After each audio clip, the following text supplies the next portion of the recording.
Internet, a system architecture that has revolutionized communications and methods of commerce by allowing various computer networks around the world to interconnect.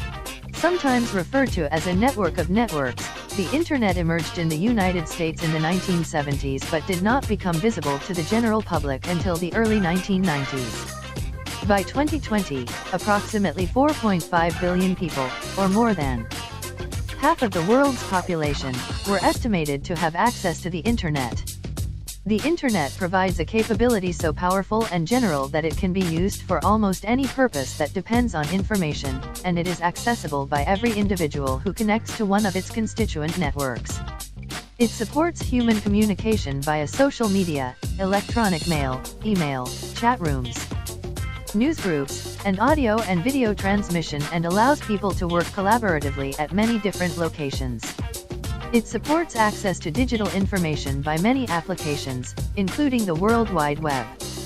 The Internet has proved to be a spawning ground for a large and growing number of e-businesses, including subsidiaries of traditional brick-and-mortar companies, that carry out most of their sales and services over the Internet. See electronic commerce. The first computer networks were dedicated special-purpose systems such as Sabre, an airline reservation system, and Autodeny, a defense command and control system, both designed and implemented in the late 1950s and early 1960s. By the early 1960s, computer manufacturers had begun to use semiconductor technology in commercial products, and both conventional batch processing and time-sharing systems were in place in many large, technologically advanced companies. Time-sharing systems allowed a computer's resources to be shared in rapid succession with multiple users, cycling through the queue of users so quickly that the computer appeared dedicated to each user's tasks despite the existence of many others accessing the system simultaneously.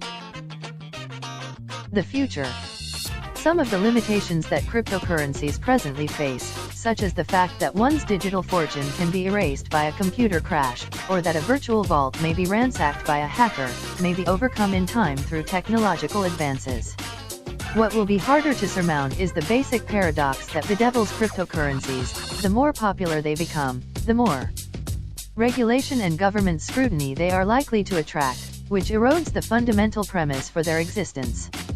While the number of merchants who accept cryptocurrencies has steadily increased, they are still very much in the minority. For cryptocurrencies to become more widely used, they have to first gain widespread acceptance among consumers.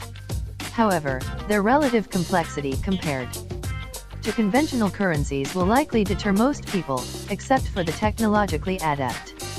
A cryptocurrency that aspires to become part of the mainstream financial system may have to satisfy widely divergent criteria. It would need to be mathematically complex, to avoid fraud and hacker attacks, but easy for consumers to understand, decentralized but with adequate consumer safeguards and protection, and preserve user anonymity without being a conduit for tax evasion, money laundering, and other nefarious activities. Since these are formidable criteria to satisfy, is it possible that the most popular cryptocurrency in a few years' time could have attributes that fall in between heavily regulated fiat currencies and today's cryptocurrencies? While that possibility looks remote, there is little doubt that as the leading cryptocurrency at present, Bitcoin's success, or lack thereof, in dealing with the challenges it faces may determine the fortunes of other cryptocurrencies in the years ahead. If you have any questions on your mind, just leave it on the comments section. I'll cover it on the next video. Thank you for watching. Hit the like if you like.